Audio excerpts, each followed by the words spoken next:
So today I'm going to finish the discussion of the dilaton waves. And later we can, you will be given a problem to think about. Okay, so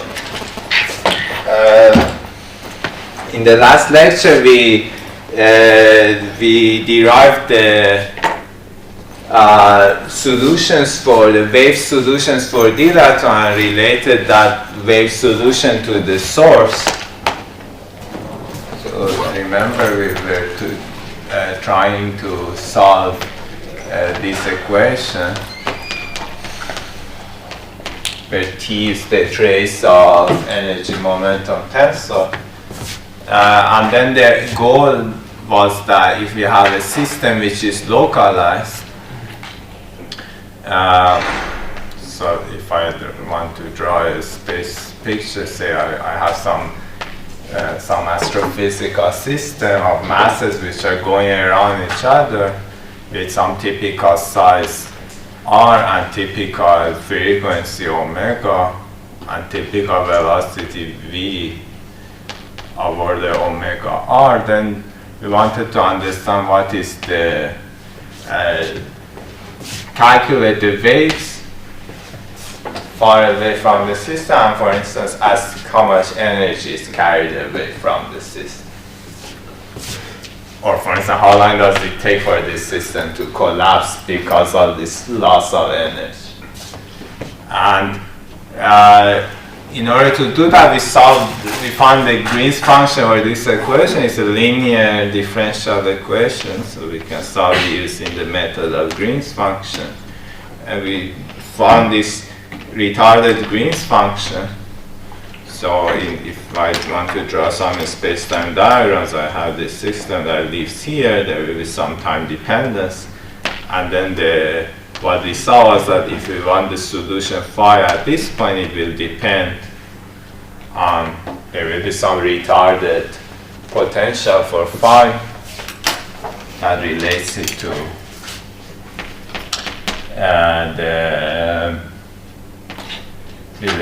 the source. And that was given by something like this, G over R. This is of course the wave solution. G over R times D3 R prime T of T minus R T minus R prime and R prime.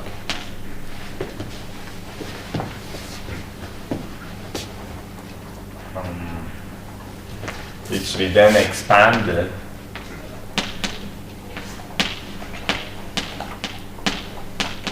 So first of all, we realized that this 1 over R piece is the only piece that is relevant if I'm interested in the flux of energy at infinity, because I'm going to square the time derivative of this field and average over the area of the sphere. So I don't keep any sub-leading terms in 1 over R. Therefore, we could expand this to be T minus R plus R hat times R prime and R prime.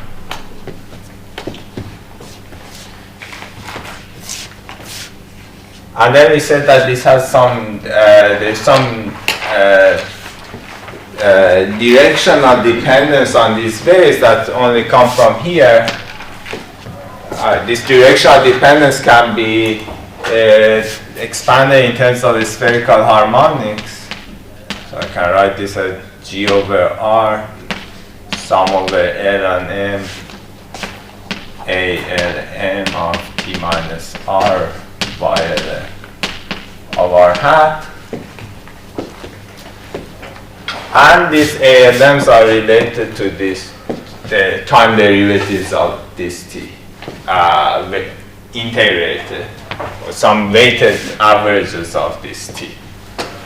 So in particular, we calculated a bunch of them. Like for instance, the monopole, which is related to L equals 0 and M equals to 0, will come from just ignoring this term. So there was, what did we call the monopole? Q, M, N. I call it Q, but now I remember that I also called the quadruple Q. This guy is M. It's also for monopoles, I think appropriate. So the monopole was just the coefficient of the zeroth spherical harmonic, the S wave. So it's when there is, I ignore completely the R hat dependence, and it comes from, okay, so the leading contribution to the monopole was integral T minus R and prime,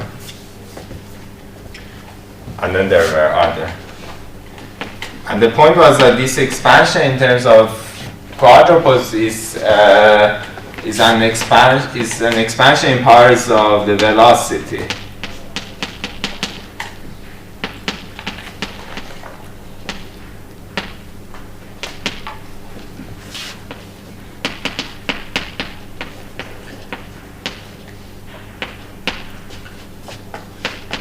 Because I can expand this function T and higher powers of R hat, which are related to higher wire lengths, would come with higher time, more time derivatives of this T.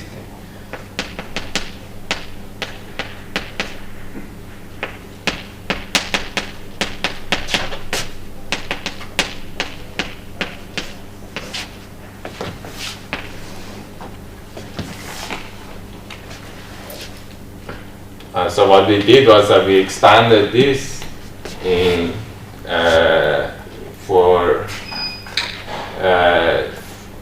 small values R hat minus R prime. We Taylor expanded this T, and then these terms are related to higher and higher order terms in that Taylor expansion. They are related, and they are related to higher and higher order terms in the expansion in terms of a spherical harmonic. So eventually, the expression, at least up to this order, is going to be G over R times M of T minus R plus R hat time dot D dot of T minus R plus 1 over 18. And 3 R hat R hat J minus delta I J times Q I J double dot.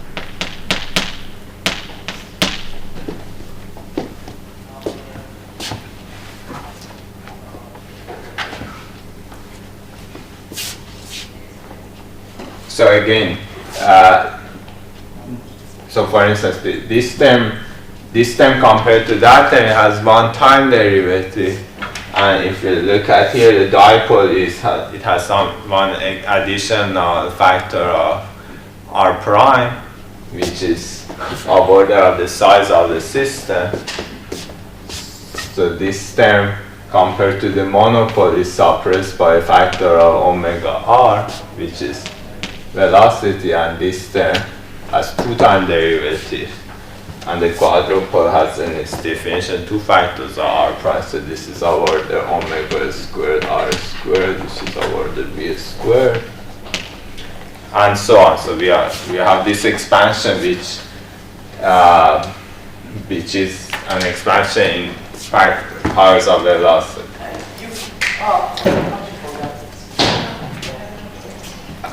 Now, if I want to calculate the total luminosity, I have to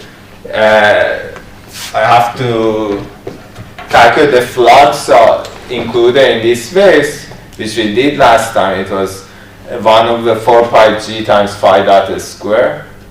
and we want to integrate that over the whole sphere. Since these spherical harmonics are perpendicular to each other, once I integrate it over the sphere, they decouple. So we get the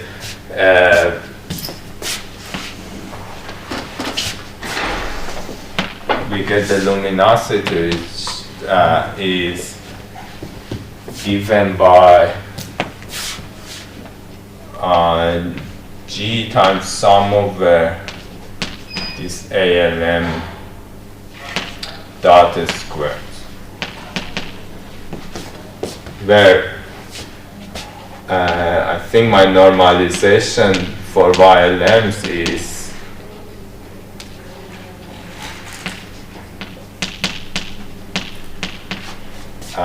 is chosen to be 4 pi times delta of L and L prime, delta of M and M prime, for this formula to be valid.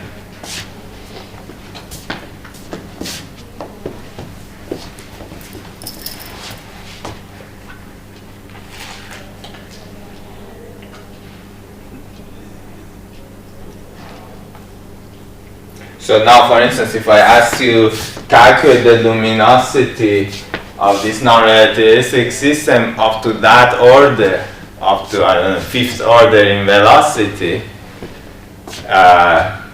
or up to next to leading order, then you know how far you need to go in this expansion, and then you can stop. And then I won't ask that one.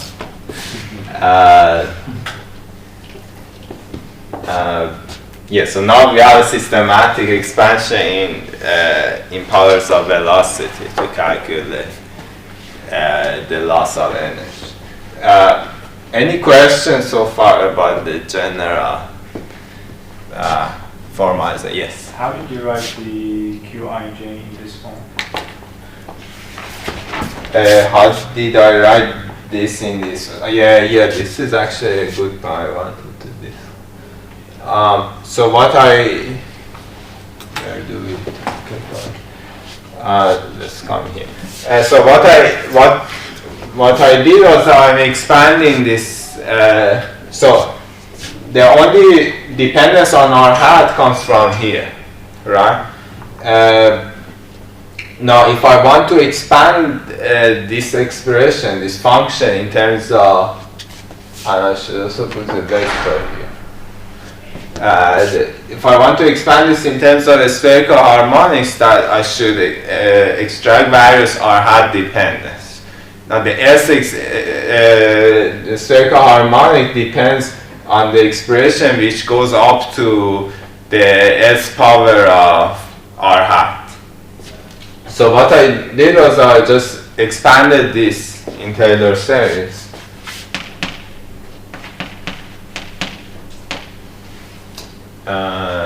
Plus R hat times R prime and R prime. So in general, this is 1 over n factorial R hat times R prime to the n dtn of t minus r and r prime. Now,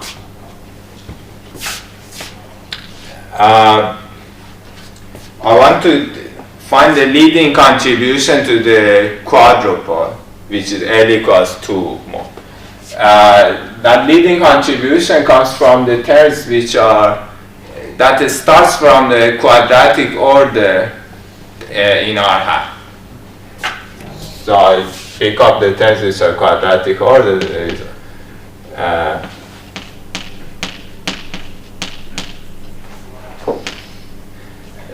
is R hat times R prime squared times T double dot of T minus R and R prime.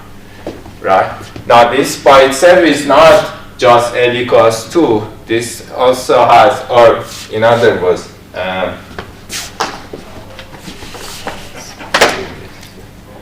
I have R hat I, R hat J, and then R prime R, R prime J. So now this R hat dependence, I want to expand it in terms of the spherical harmonics.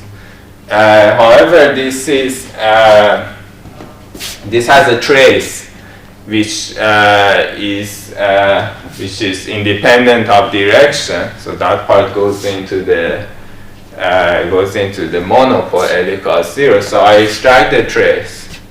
So I want to find the coefficient of the traceless part, which is R hat I, R hat J, minus 1/3. Now this is just a matter of normalization, how I define. If I put 3 here or 1/3 there, that doesn't really matter. Now I want to find the coefficient of this object. Similarly here I'm projecting this into that combination. So I write this as 1/18 times 3 R hat I, R hat J minus delta ij times 3 R prime I, R prime J minus delta ij R prime squared. And so now these combinations are corresponding to L equals 2. These are traceless. However, I have some additional piece when I write it like that. That comes from the trace of distance, so I should put it back.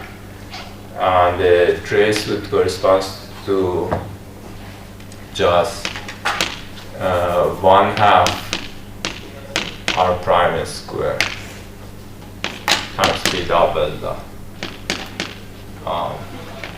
T minus R and R prime. Wouldn't there be R prime square in the other bracket with delta ij? Sorry, say it again. And you multiply 3 R minus delta 2 times. So in the first bracket, wouldn't there be an R prime square in between delta? In the first bracket. Yeah, this one. Here? In the first bracket. Yeah, Oh, no, here. that one where your finger was before. Yeah, so you have two factors here. Mm-hmm. In the first factor, wouldn't there be R prime square with delta ij? Oh, okay, that's the unit vector. Okay, there will not be. Okay. Oh, you meant here? No, it's Yeah, yes. unit vector. No, this is unit. Okay. Yeah, so let's see, is this correct?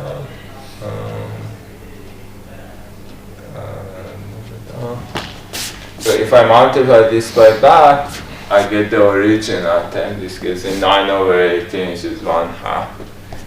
And then if I multiply delta ij times this expression, now let's do it. So if I multiply this by this, I get the original expression. This times this gives me minus 3 R prime square.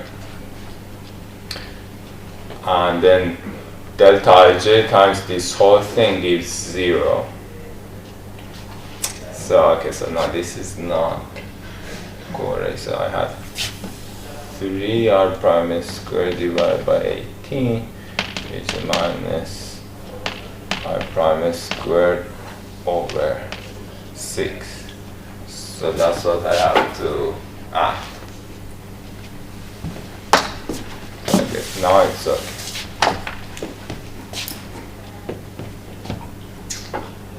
Right, so now if this is this identity, I hope it's correct. If I multiply, this expression should be just equal to 1/2 R hat dot R prime square. So I just wrote it in this weird way because these are the combinations that correspond to L equals to the spherical harmonics. And then I subtract whatever remains and put it inside the mono. So therefore, there will be an extra contribution when I write this expansion. There will be an extra contribution that comes from the that additional term, which is plus 1/6 times r prime squared t double dot t minus r and r prime. And then it continues. As I go to higher orders and project this in terms of the spherical harmonics, I have to take out traces and add them up to the monopole. So monopole starts at 0th order in this expansion in terms of velocity, but now this, as you can see, this is an order v squared contribution. And then I keep getting higher order v to the 4th or even powers of velocity coming from higher order terms in the expansion. And the leading order, the contribution to the quadruple, the L equals 2 term is what we had. Again, this will get contribution at higher order. Does it make sense? So in splitting that factor into two parts, you have just made use of the fact that any symmetric matrix can be, decomposed into a traceless symmetric part and a pure trace. Yeah. And at higher orders, it's not just a matter of taking out the traces. You want to project these higher order matrices in terms of the spherical harmonics. So you take out the trace. Say if we go to 4th order, you take out the trace, and then you take out the L equals 2 part. And then what remains is the, I don't know how it's gonna be called. D wave. No, D is the color. F. Maybe.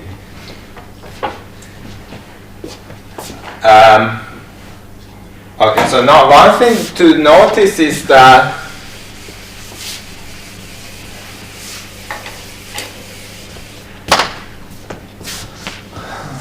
so for instance, if I want to calculate the leading contribution to this luminosity in this non-relativistic expansion, it appears that the first term should be the one coming from the monopole, which gives me, now my normalizations are not, I introduce some additional factors. So this formula looks simple. I guess the monopole one is going to look simple too. So I just get G times m dot square.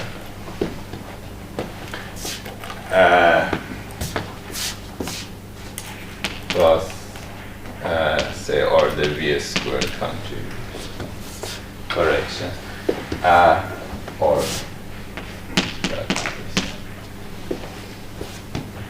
However, this m dot squared in a non-relativistic system is actually, or m dot in a non-relativistic system is actually 0 to leading order. Why? Because, so we said m is defined as integral of the trace.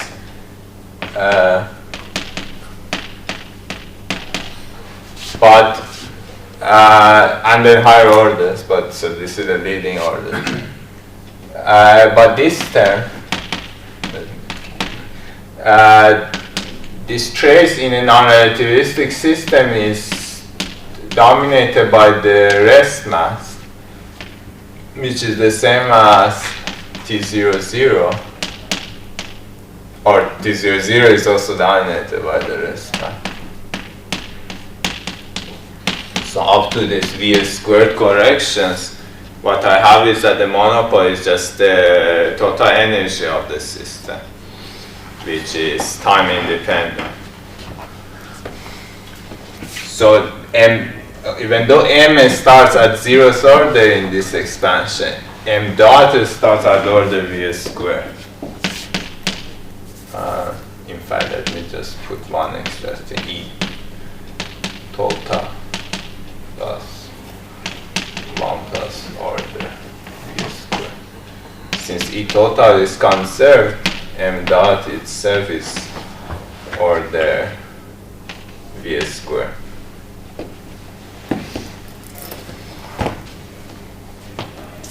And therefore m dot squared becomes order v to the fourth. In fact, a similar argument shows that the next term in this expansion, which would be the dipole, so how would it look like? Up to some numerical factor, it will look like d double dot square. A similar argument will tell us that the dot or the double dot, that is going to be order. So what would that be? Naively, dipole is order v, but the order v part cancels. It starts from order v cubed.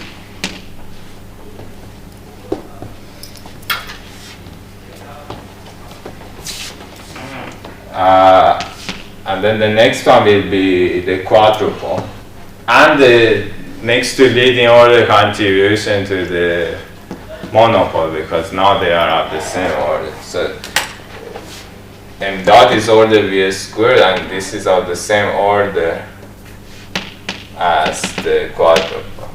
So as you see, the leading contribution to quadruple, but not here, there. The leading contribution to quadruple is order v squared.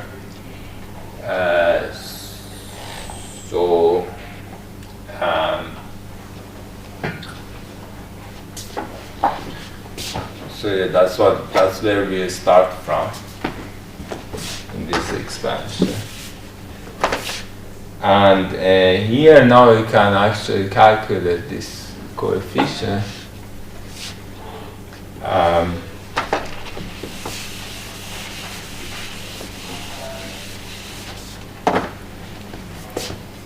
So let's go through this exercise. Suppose, imagine there is a system in which there is no contribution up to the quadruple moment, right? And then we want to ask what is the luminosity coming from this thing.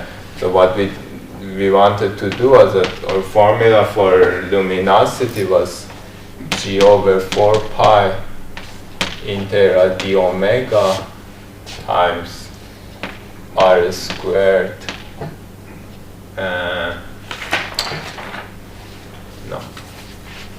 1 over 4 pi g r squared phi dot square. So here, if I plug in the quadruple moment,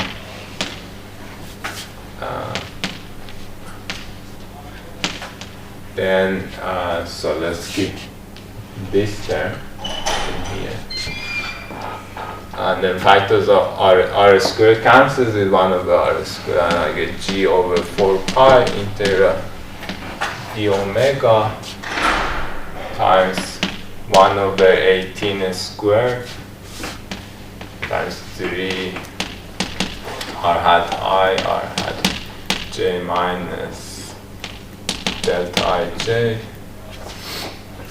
times 3 r hat m r hat n minus delta mn times qij triple dot q mn triple dot. Right? So what I'm doing is that I'm just saying, imagine there is a system in which there is no contribution from monopole and dipole. There is only quadruple contribution. Now we want to ask how the total luminosity is related to the time derivative of the quadruple moment of the system. So what I need to do is to just integrate over flux of energy for this quadruple contribution over the whole sphere. Now, if there are other contributions, it's okay. We know that these different moments are related to expansion in terms of the spherical harmonics, so they decouple from each other. So this is what I'm calculating here is the quadruple contribution to the luminosity. If there is other contributions, they will be perpendicular to quadruple, so they will add up independently, like what I have here. So this I can call just L quadruple, which is given by this expression. And now the only thing that I need to do is to take this average of these functions over the sphere, which is not that hard. So I use the fact that the quadruple moment itself is traceless. So these deltas I can just forget about, because deltas when contracted with quadruple moments they give 0. So I need to calculate this integral, the average of r hat I, r hat j, r hat m, r hat n over this sphere. And now by symmetry, this has to be equal to some constant a times delta ij delta mn plus delta im delta jn plus delta in delta jn.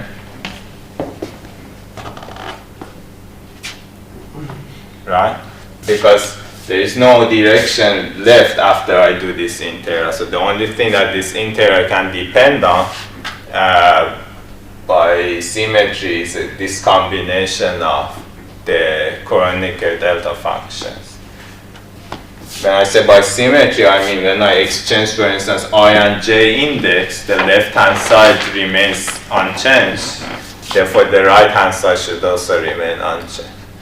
So that fixes the relative coefficients of this delta ij. So now calculating A is easy. I can just take the trace of both sides, or contract both sides with delta ij, delta mn. On the left-hand side, I get if I contract it by delta ij, this gives me 1, and if I contract it by delta mn, this gives me 1. So I just get integral over the full side angle, which is 4 pi on the left. And on the right, when I contract this by delta ij, delta mn, here I get 9, here I get 3, and here I get 3. So I get 15a, which tells me a is 4 pi over 15.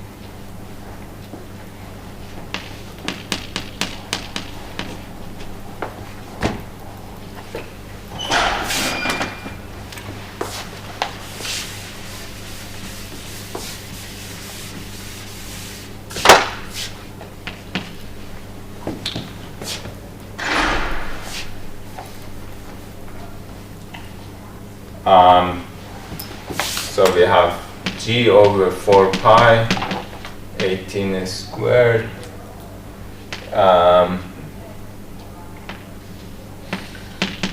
pi over 15. And then that combination of delta functions that are gonna be contracted with the indices of these two matrices, one of them would give us trace of q and trace of q times trace of q, which is 0. The other two would contract the indices between the two. So we get twice qij triple dot square, by which I mean qij triple dot when repeated indices are summed over. And these, so then here these two cancel. Oh, there was also a factor of 9 coming from these two 3's.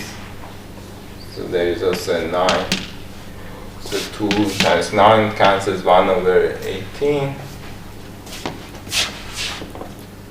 So I should get g over 15 times 18, which I think is 270.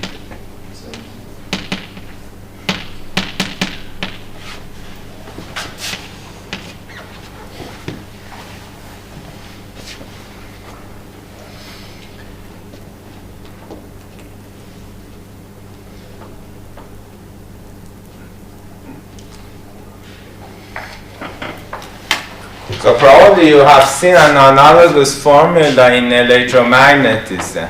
When we have dipole, the power from dipole emission. So it's a similar calculation. You calculate the electromagnetic waves, the amplitude of electromagnetic waves far away.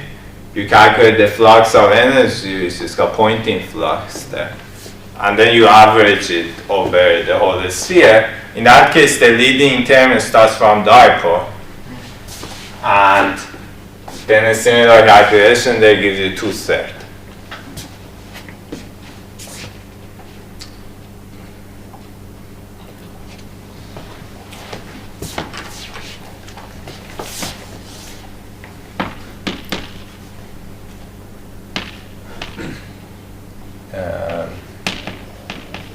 There's dipole emission, which is 2b double dot square.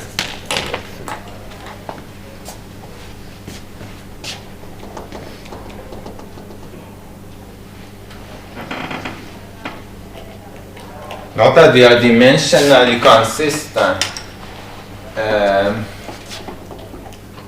Sorry, is it obvious that we are dimensionally consistent? Maybe it's not that obvious.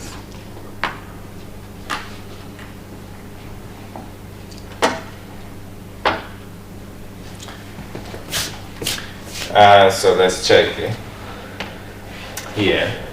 So quadruple moment is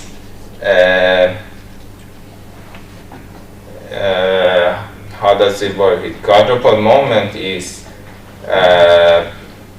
about the mass times distance squared, right? Because T, the trace of the energy momentum tensor, gives us energy density. So we integrate it over volume, it gives us energy, which is the same as mass in our units. And then for quadruple, there are two factors of R, so it's mass times R squared. So mass times R squared means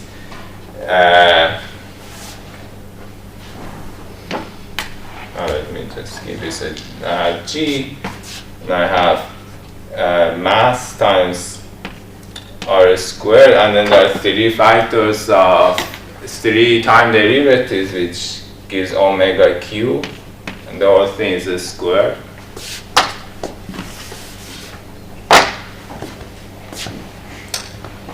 And what I can do is to invert factors of omega into velocity. So omega r is velocity. Let me also put this big R to be consistent with our notation there. So I have G m velocity cube over R the square, which is G m squared over R squared velocity to the 6.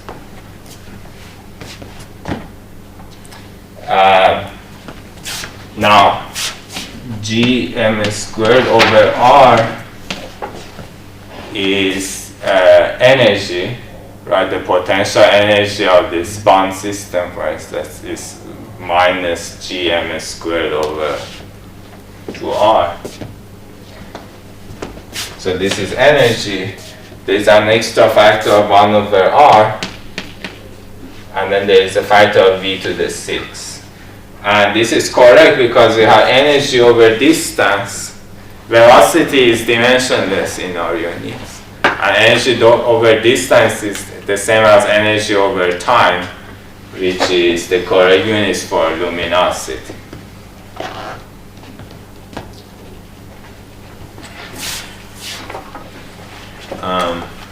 Any questions?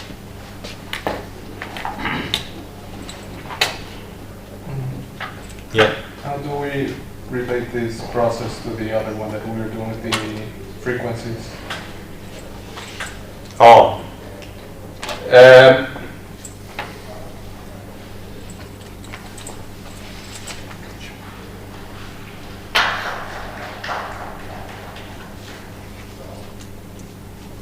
Well, so for instance, there we said that we were just trying to expand the time dependence of this T, this source, in terms of monochromatic waves. So in terms we did a Fourier expansion of the time dependence of this source. So here we can do the same thing. We can take, for instance, this quadruple moment can have contribution from that is a thing that is something that depends on the time dependence of this this source. So, for instance, when we have here we have quadruple formula for a generic source, you can expand that source into do a Fourier expansion of that source, and then you get an expansion of this quadruple moment in terms of frequency.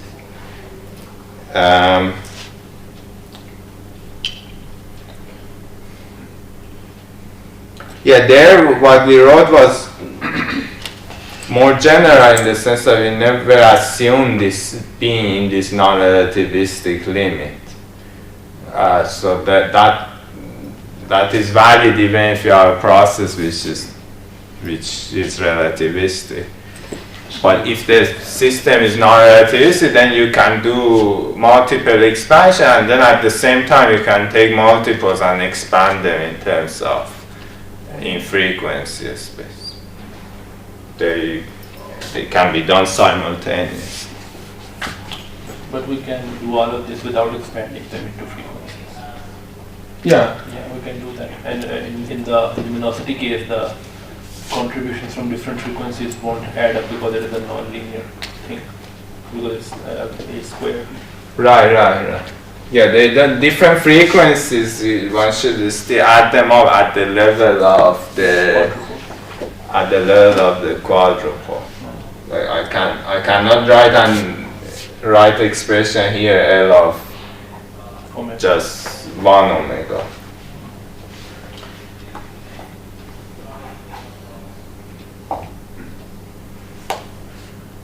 For sure not at a single time. Now if your system is periodic, for instance, in time, or if you want to calculate the total energy that is emitted, then different frequencies, they do decouple from each other.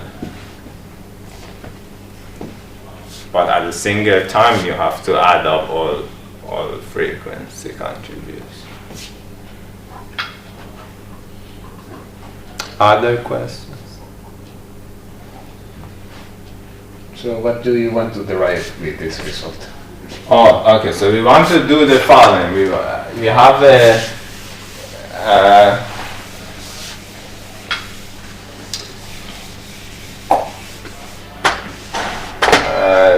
binary system.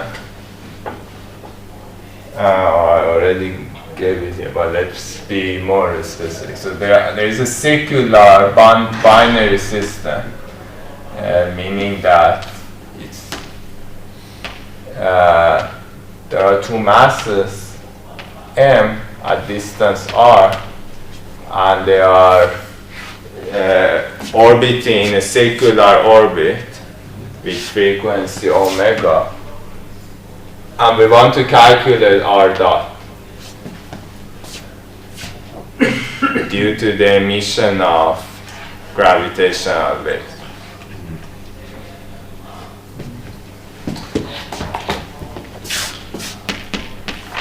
Right, this is a valid question that you can ask, and the answer is non-zero because there will be emission of gravitational waves or dilaton waves in this case, so the system is losing energy, and as it loses energy, it will shrink. So we want to calculate that using these formulas. If we want to know the strength of the gravitational waves, then we just calculate the luminosity and we can have an idea of the strength of the gravitational. Is that right? You mean the amplitude? Yeah, or the energy per unit time. If I want the amplitude, then I have to do that expansion. So in order to do that, I need to have the stress energy tensor. So how to write the stress energy tensor for my arm, like in your problem 2 of your homework? You said that calculate gravitational wave from your arm. So how do I write? Well, you don't need to. You don't need to. I don't want you to calculate it exactly. It's a yes/no question, but in order to answer that yes/no question, you should have an idea of the. You need to do some estimate and then see whether the answer is yes or no. But I don't want you to give me some number with 2 significant digits. So if I just calculate the monopole term only, so is that enough? No, that's not enough because I just told you that monopole doesn't contribute to gravitation. Okay. Then what about dipole? Doesn't contribute. Again. So call this one. Put down. Or maybe I take it back. The monopole is not necessarily 0, it's just suppressed. It starts at the same order as quadruple. Yeah, it's not identically 0, it's just Right, so if you want to estimate something, emission from some system, you can do it using a monopole by keeping the subleading term, but that subleading term is of the same order as the quadruple. So at the level of estimating, using quadruple and using the subleading term in the monopole, this gives the same thing, the same estimate. So we can say that we just have to calculate it to order v squared. That's it. Yeah, I'm not gonna solve it for you. But I think that the problem is not precisely stated. That's why I'm asking for the details. It meant to be a bit maybe thought-provoking. Okay. Anyway, our task today is to calculate, and this is much easier, right, compared to the motion of the arm.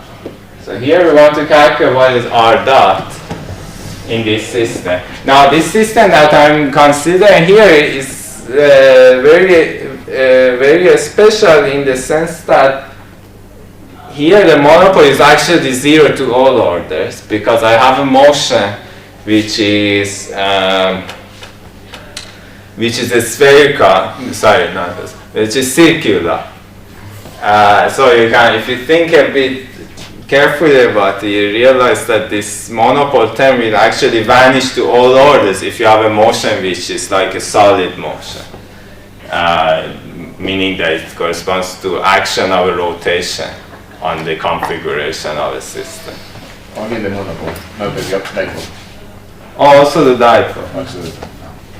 But the dipole, as we saw, it actually, since the leading term vanishes anyway, it starts from even a higher order compared to quadruple. But So it vanishes exactly in this case. in this case, I think it vanishes exactly.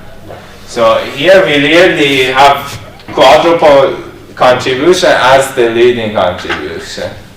And we want to calculate L, the luminosity of the system, in that approximation. So how do we calculate the quadruple? It's easy.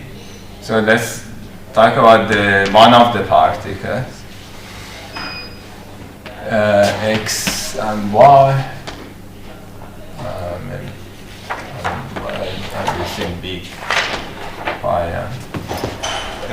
So say talk about the trajectory of one of the particles. Let's call it x1.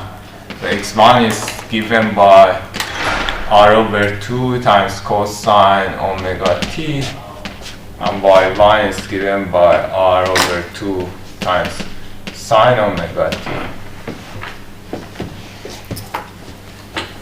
the trace of the stress energy tensor for a single mass is just mass times the delta function. So when I do that integral over the trace, what I get is just Qij is equal to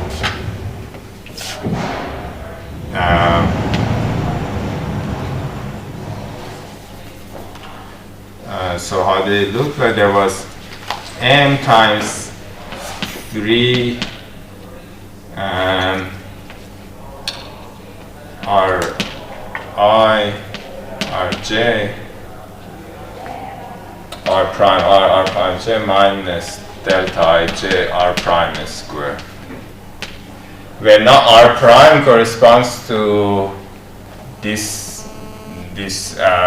location for one of the particles, but for the other one is just minus this. So particle 2, x2 is minus x1 and y2 is minus y1, right? So we have this contribution from particle 1 plus another contribution. So this is, let's put this here. So this comes from particle 1. And then we have another contribution with 1 going to 2. But since everything is a square, they are going to be equal to each other. So what is this? Qxx, for instance. Oh, by the way, before going there, as you see, this r squared is going to be, since it's a circular motion, this r squared is a constant, right? X squared plus y squared is a constant. So since eventually I'm going to take time derivatives, it's going to disappear. But capital R is time dependent. Say it again. Capital R is time dependent. Oh, yeah, but this time dependence is much slower than the. Remember, we are doing an expansion in powers of velocity. We will see that time dependence of r is suppressed by a large factor of v. So that is going to be relevant if you were to keep this expansion up to a much higher order than what we are doing now.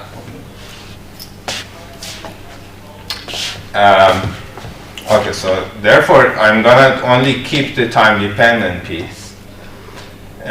So here, therefore, I have m, say for Qxx, I have 3m times x squared, so it's r squared over 4 cosine squared omega t, plus a bunch of constant terms that I don't write, and then a similar contribution coming from particle number 2, with mass number 2. So therefore it becomes multiplied by 2 times 2. So that's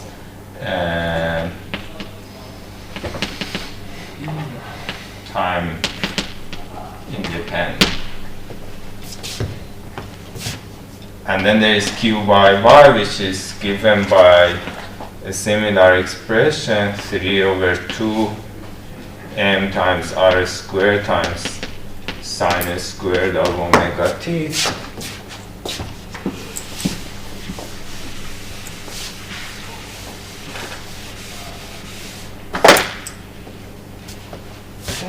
Is that Q in the denominator? No, 4. 4, okay. 4. So again, plus time independent. Let me just simplify this. So this is 3 over 2 plus time independent. And then we have Qxy, which is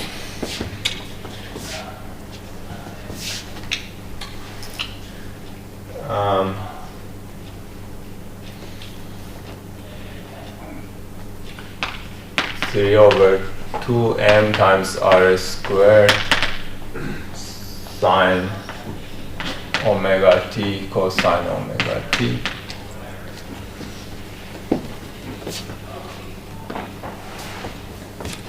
right?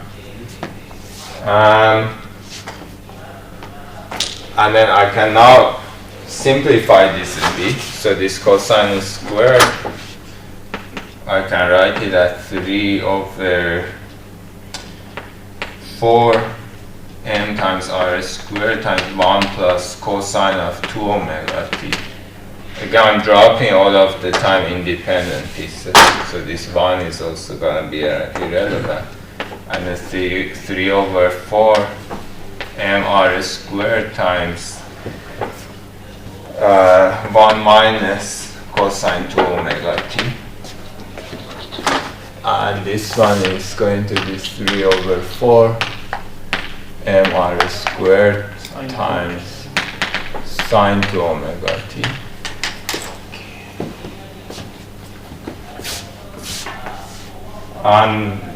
And then we are basically done. We just need to take time derivatives and multiply to get the luminosity.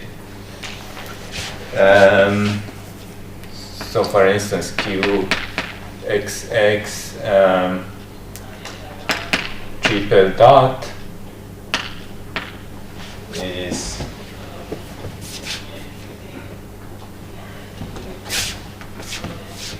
we get 3 factors of 8 divided by 4 is 2, so I get 6 m r squared omega cube times sine 2 omega t.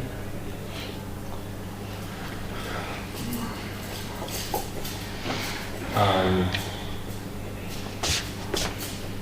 therefore qy triple dot I get 6 m r squared omega cube times again sine 2 omega t minus.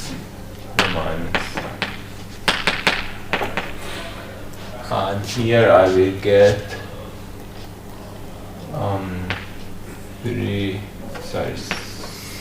6 m r squared omega cube times cosine 2 omega t minus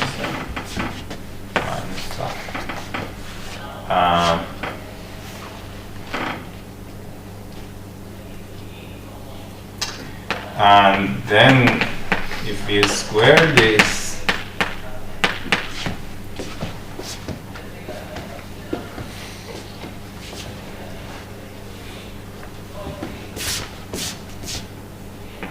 so what do we get? We get 36 m squared r to the 4th omega to the 6th. So here is sine squared, another sine squared. So there will be a factor of 2. 72. And then the sine squared, and there will be twice xy squared. So I will just get this.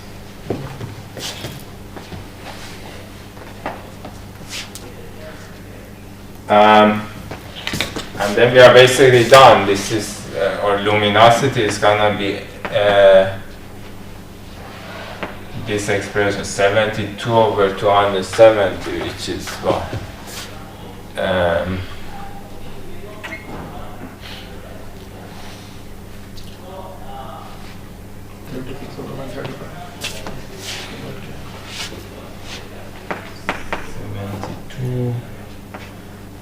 So it used to be 15 times 18.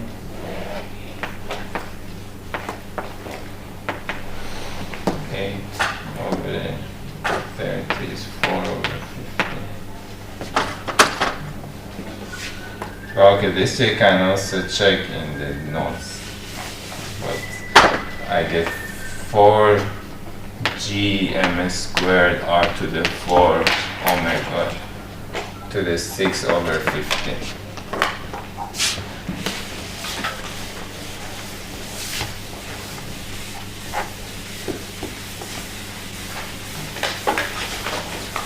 So now that we have found how much energy the system emits, we can ask how the radius of the orbit changes. So we have a bound system. Yeah, by the way, I forgot to mention, this is supposed to be a gravitationally bound system, a binary system, right? Therefore, R and omega are not independent of each other. There is a Kepler law that relates them. And the total energy of the system is going to be G m squared divided by minus gm squared divided by 2r.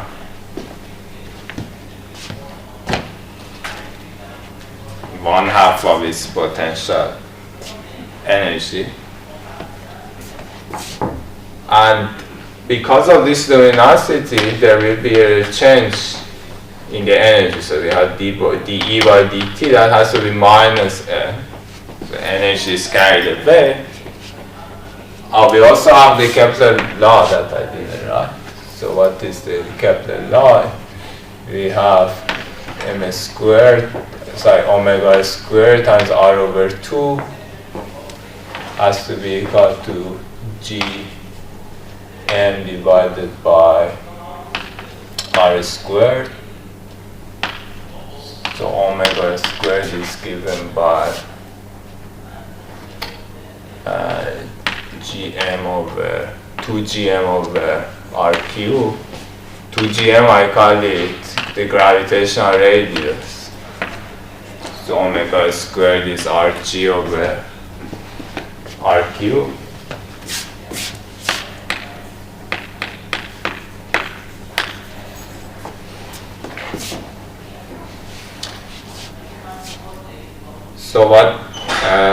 So what we learn from here is that on the left hand side we have d by dt of this expression, which is gm squared over 2 r squared times r dot, and that is equal to minus this, or minus 4g m squared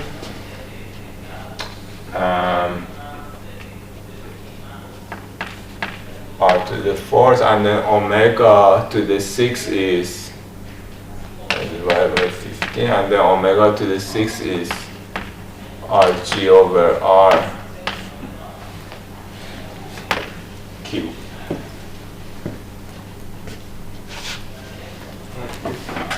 Whole cube? Where is that cube in Sorry, did I miss something? RG of R cube? Oh, here. Fine.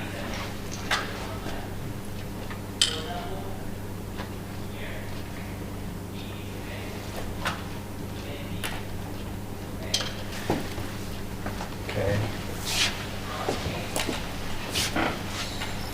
So what do we get? We get R dot, so these factors cancel. We get R dot is equal to minus 8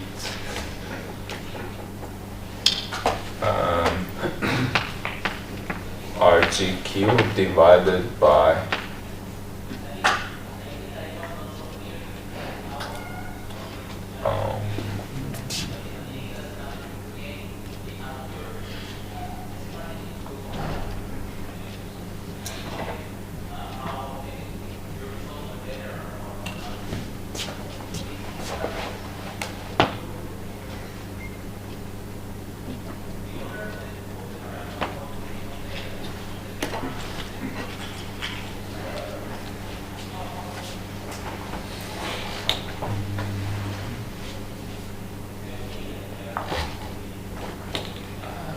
did I miss something?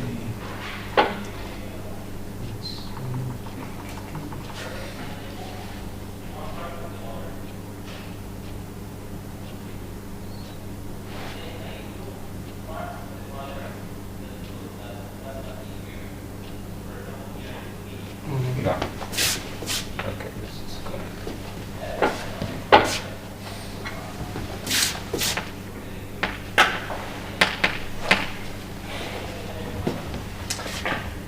Okay, I guess I'm getting this. So this at is dimensionally correct, right?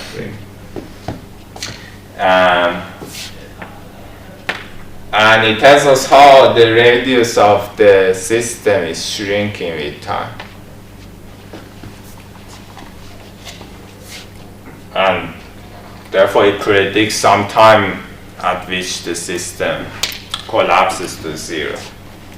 After some finite time, this R goes to zero. Of course, when R becomes too small, then our approximation is not valid anymore. The system is non-relativistic only when big R is much larger than Rg. So V, which is omega R, is of order of, or let's say V squared, this is omega squared R squared, is of order of Rg over R, and we want that to be much less than 1 for the non-relativistic approximation to be valid. We can see that Rg is actually the Schwarzschild radius, so you are saying that it will be much larger than the Schwarzschild radius.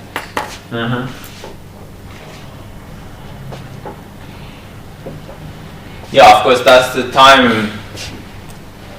I mean, when we get that close, then we have to also solve for the orbits using GR. Here I just used the Newtonian gravity to solve for the trajectory of the particles. I used the Kepler law, for instance.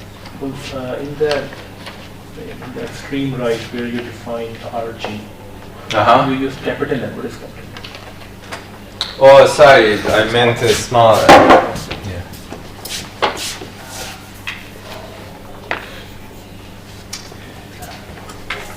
Other questions?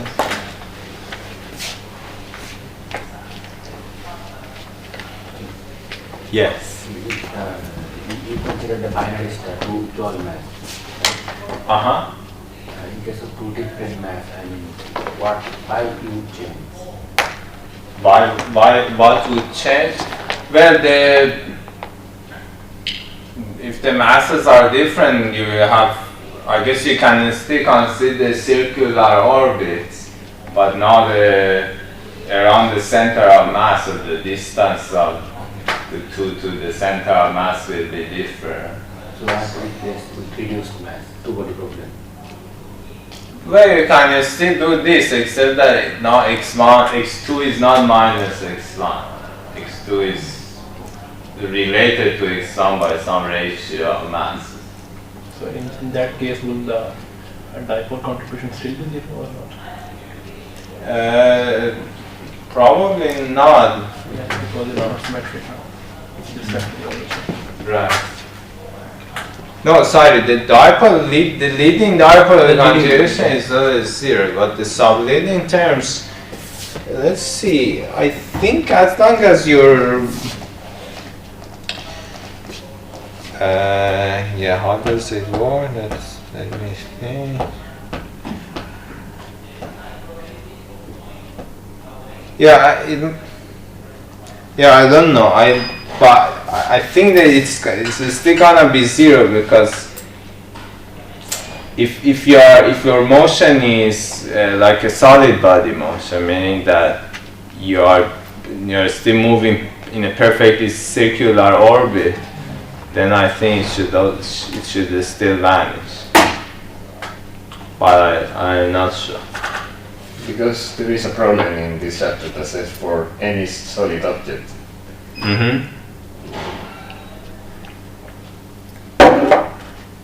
Oh, okay, I see. So it's not necessarily zero, is what you say, right? The leading model is zero, but it's not identically zero. Okay. Okay. No, solid, if you want the case in which it's non-zero, for instance, take some system which has some eccentricity. So that its motion in time is not just application of the rotation matrix on the original configuration. then you get some non-zero answer at order V square for mono. Can I